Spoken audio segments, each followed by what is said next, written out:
Hit me, I can take it. Ah! Okay, I'm sorry, I can't take it anymore.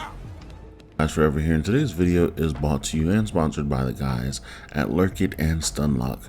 Thanks to them for providing the code for V Rising, the game that I'm playing on screen right now. So if you don't know what V Rising is an ARPG survival game that is set in a gothic open world filled with horrors and danger. In V Rising, you awaken as a vampire and journey into the world to create your own dominion. Now that we got the formalities out the way, this game is amazing. I found this game probably 3 months ago when I first saw that it was coming to PlayStation through a YouTube ad. And I was like, oh, this is pretty cool. Like, I think I'm going to be into this. So I went and watched some videos on what the game looked like, and I realized I had PvP. As you may know, I'm a very big PvP whore. And so if the game has good PvP, I'd be willing to play it.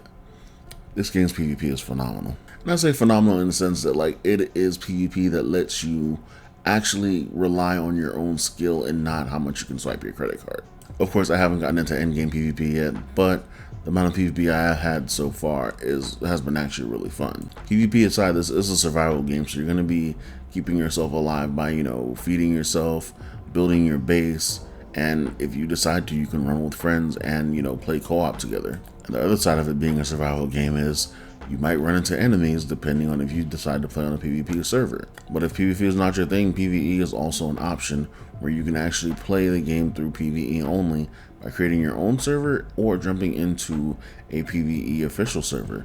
And those servers are fun as well, but just not my type of thing. Throughout my adventure in V Rising, I ran into a lot of bosses that are just walking around the world, populating the world as regular NPCs, and they smack. They actually smack. Like this one that's on screen right now is one of the mid-game bosses. I want to say mid-game. I want to consider myself mid-game at this point. But he's one of the mid-game bosses that we had an issue with because he wanders the world, and you can run into him like on your regular just jog through the world. Like if you're trying to go back to your base, or if you're just trying to go, mine some ore or something. He's going to be one of the bosses that's just kind of populating the world and will attack you on sight because you are a vampire. None of your hiding abilities that you have so far at this point will let you hide from bosses. They can tell who you are, they can tell you're a vampire, and they will attack you on sight every single time. My favorite interaction with this was running into Simon Belmont and thinking that I was going to be able to sneak past him in a mouse transformation, which is supposed to be your sneaky transformation. And he's just like, I see you, scoundrel, and decides to start beating my behind. So yeah, that was a fun thing to deal with. But yeah, you run into these bosses everywhere on the map. They're wandering the map. They get close to your base sometimes. So that's a fun interaction when you walk outside your base and, one of the Belmont brothers is just standing there like, you ready to die, vampire? There are also interactions between the NPCs that can force the NPCs to fight each other, like vampires against humans, vampires against knights, undead against knights, undead against humans, stuff like that, where you can actually put bosses to fight each other if you decide to run that way. Also, learn from my mistake because we went into a hardcore server trying to pick a server for the first time. Didn't know it was a hardcore server because the difficulty in the server is brutal, which means the bosses have more HP, the mobs have more HP, and they deal more damage.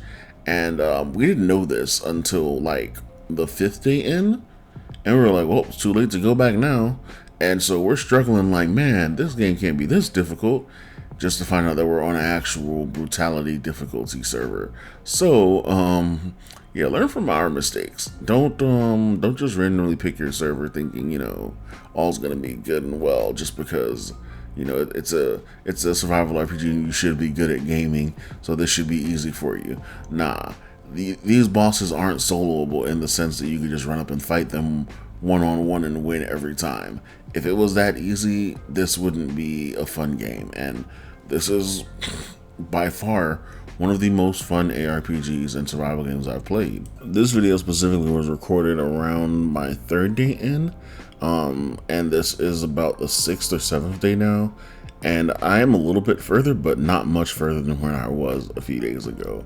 My gear score went up by like 3 levels, but that's not big in progress, to be honest, compared to some of the other people that are on the server that apparently know what they're doing and are playing in groups of 4. We're playing in groups of 3 right now. We're looking for a 4th person, or we're looking for like, a co-op group that wants to to go ahead and like get to the end game just so we can PvP and enjoy the end game content that's there, you know.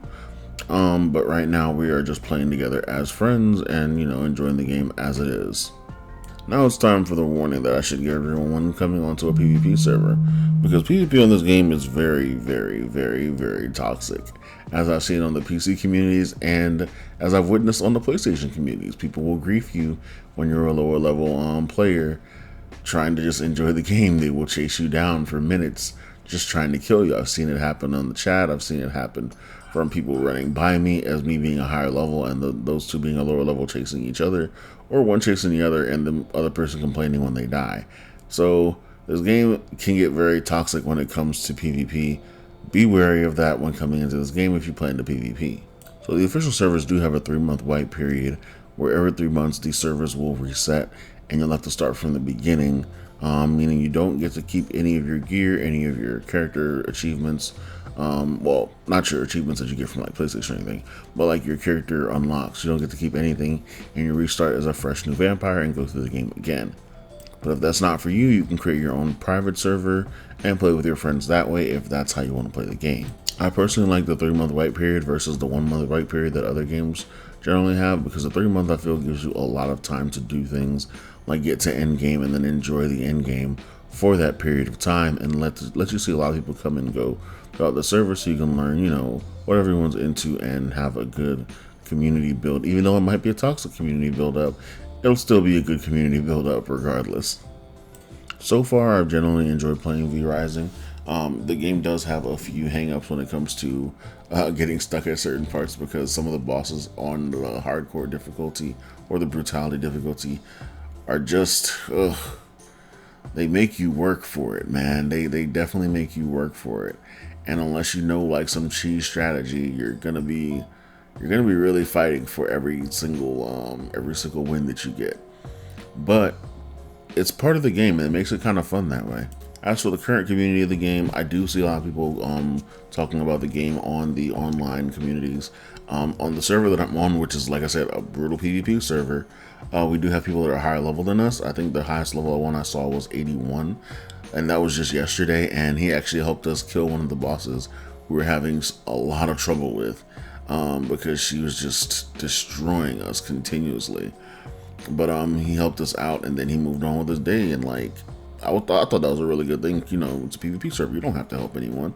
But he probably wants people to get to endgame so he can enjoy endgame PvP, because, you know, if you don't help people get through certain spots in the game, or if you're better than, you know, those people in a certain spot of the game, and you don't help your server progress, then you won't really have anyone to play with, and then what's the point of playing a game like this, you know? And I mean, it's also a good mentality to have to help people altruistically, because, I mean, it's gaming. Like, we want to have these communities grow. We want people to want to play these games. We want to be able to do these things and have these games run for a very long time, because if they don't, then we lose good games, we lose good services, we lose the ability to make these communities that we have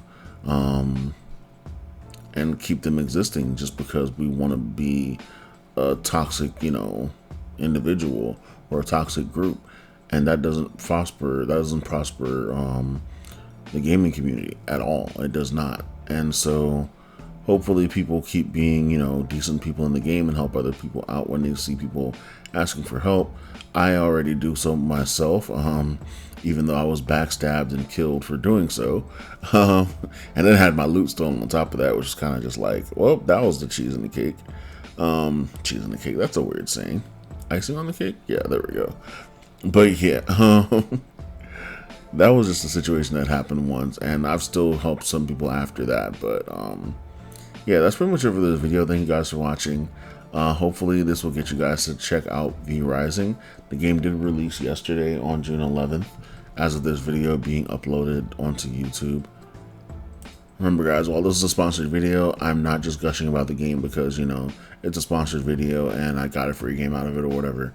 I'm actually telling you how I feel. Like I crave authenticity when it comes to media, and so hopefully you take my word for it that this game is actually really fun, or you just see the thing that if I play the audio that was going on while we're fighting that boss, one, I'd probably have a few of my friends canceled because of the way we speak.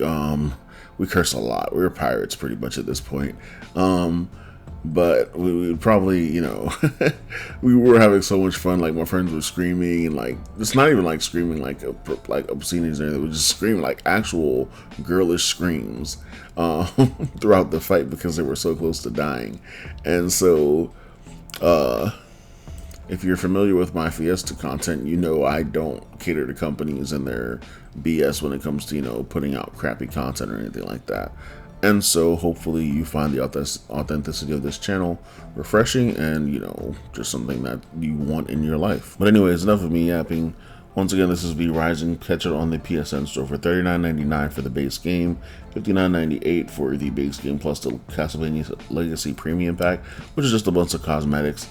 And then $99.99 for the V Rising Complete Edition, which gives you the Castlevania Premium Pack and then a bunch of other cosmetic packs. The cosmetic packs are just extra things you can throw on your castle for cosmetics to make them look cooler. Remember, your castle is your base. Remember to like, subscribe, and share with a friend you think might be interested in playing V Rising, or just, you know, anyone that might be interested in vampire survival games, because there are a limited. I wish there was a werewolf survival game, to be honest. That'd be something that's cool. Anyway, let me stop yapping. Thank you guys for watching. I'll catch you guys in the next one. Peace.